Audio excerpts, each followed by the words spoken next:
ya donando seguimiento na trabalho com nossa iniciar na Holanda, ribe desarrollo de Aruba Hydrogen Valley e também full zona de energia, componente de good assets de refineria para full desarrollo de visión de Hydrogen Valley, não está chegando hora zero para decisão. E PCMS não está, junto com a delegação de Web Elmar Utilities RDA, com minha persona na Espanha, para nós cabe concretar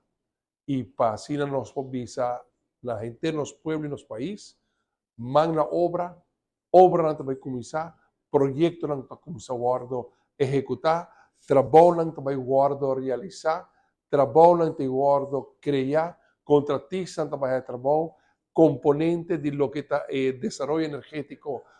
su impacto riba nossa economia, e começar a sentir positivamente nossa economia, diversificar, además de progreso turístico, progreso energético, más progreso económico, prosperidad para gente en los pueblos, para San Nicolás, poner para Becri Papilla, pues ahí nos está yendo magna obra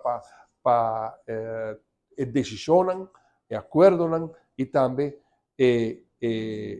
gruponan con nuestra quiere de renombre para asociar con los países de impulsar el proyecto aquí, el desarrollo positivo aquí para Aruba. Y PCMS no está viajando y nos lo está anunciando. La gente en los pueblos, gran noticia aquí, a través de hora cero llega para decisionar, para escoger